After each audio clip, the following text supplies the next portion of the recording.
Spider-Man, baby. Well, back up, chill out. Damn, y'all up in my space. I mean, truly, what we needed, chat, what we needed. Spoilers, she dies at the end. So if you don't want it to be spoiled, leave the video. Coming off of the heels of No Way Home, which some, I didn't know this, but some truly believe that is the best Spider-Man movie. And maybe after watching Brand New Day, it no longer is. To me, in my opinion, Brand New Day sets a new bar as the best Spider-Man movie to ever release, period. Tobey, Andrew, Tom.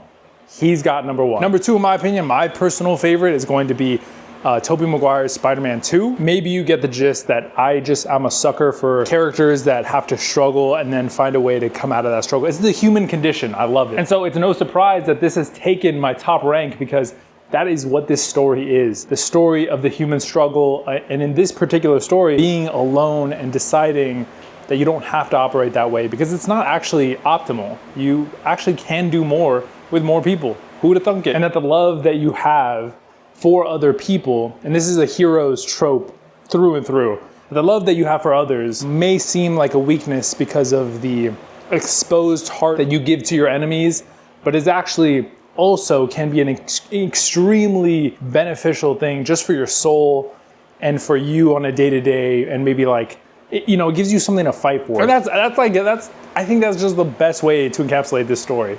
Like that's just what it is. There are gonna be obviously some nitpicky things that I personally didn't like about the movie. Whenever it comes to Hulk, I think Hulk is such a weird character in the MCU at this point because they can't make a movie about him fully, so it always feels like they're like jamming him in places that you don't necessarily need to see him. Like, I don't think he needed to be in this movie. The Hulk. Was he cool to see? Yeah, it was cool to see. I liked Banner more as just Bruce Banner. Peter Parker going to him as a scientist, as somebody who he needed to get some help from.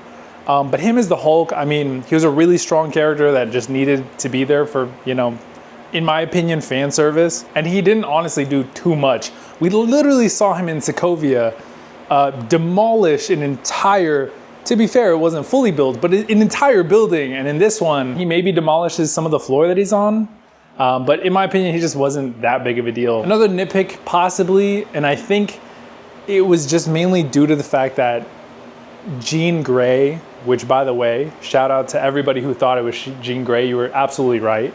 I kind of didn't think it was going to be. But anyway, Jean Grey having her sister get captured and die, I think was fine. But on its own, like Jean Grey being captured by the government and doing like tests, I think would have been enough for her to power up. Because really, truly, the reason that she was captured was one, for the government to do tests on her, and then two, because her sister had already gotten captured and they wanted to continue her testing.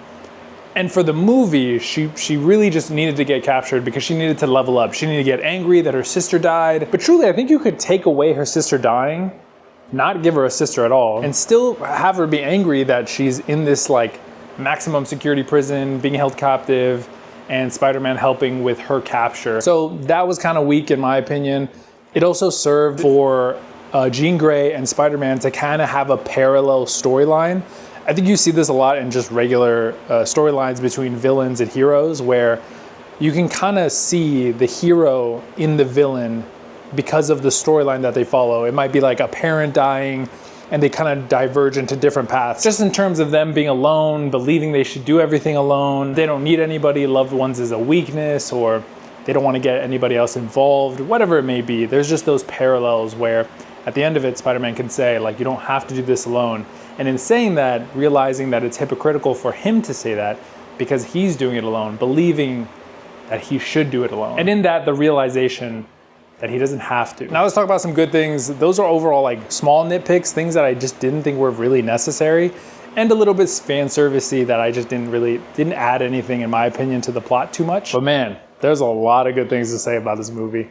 The swinging, I loved. I not only loved the fact that they implemented more swinging in a beautiful cinematic way, but also in a more stressful way, in my opinion, because there were scenes in there where it was like POV, you were swinging as Peter Parker, and it wasn't like some graceful, like, ah. It was genuinely, in my opinion, like, I feel like I'm gonna fall, bro. This is kind of intense.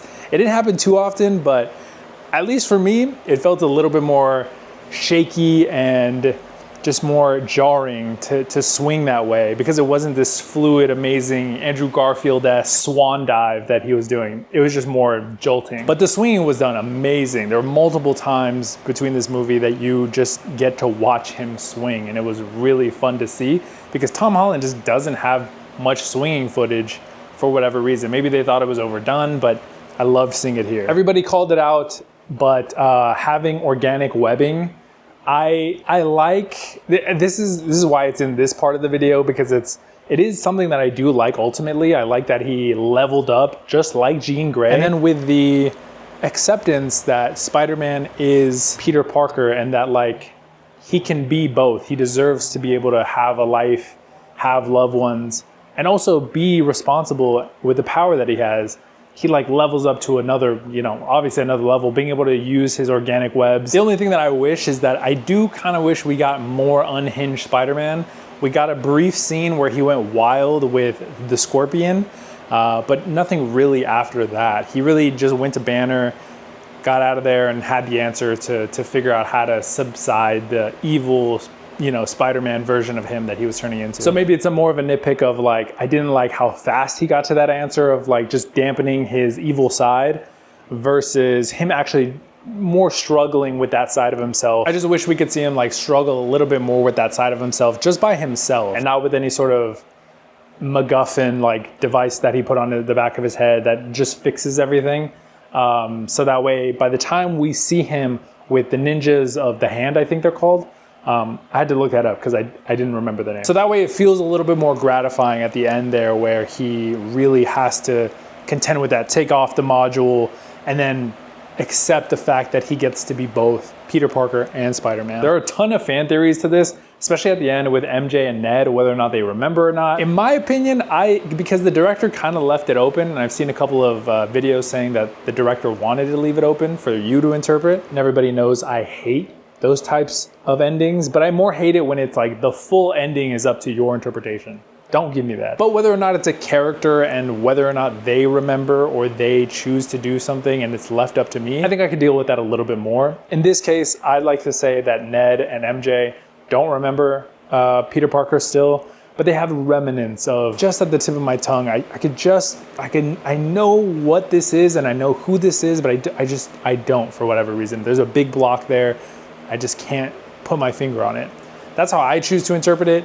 Let me know how you choose to interpret it. Could be very different. But overall, I think this is what Marvel fans have been wanting for so long. Not only from Spider-Man, but just overall the MCU in general. There are things like Wonder Man that I really liked that are just more grounded stories. Nothing has to be, not everything I should say, has to be a multi-dimensional, crazy adventure that these characters are going on. And I understand the urge to want to do that because everything's been introduced already. Like the multiverse has been introduced, Time Stone, and so many different things have already gone to that level that you feel like you just always have to be there.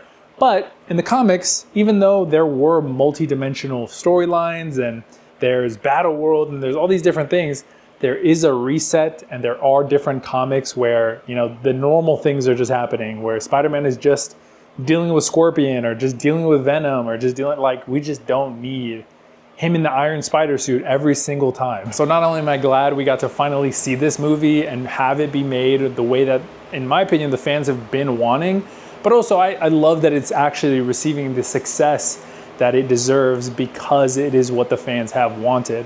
Not only is it, like, I think it's the fastest #1 grossing movie in the world ever. I think it topped Endgame for that title, but I'm pretty sure I'm right. This character is so cool, and I'm very glad we've gotten to see him not only as Spider-Man, but Tom Holland grow as a Spider-Man. This movie is just, you feel like you get out of it and you feel like you could just root for him. You'd love to see it, and we'll see what happens with Doom. We've been seeing the trailers.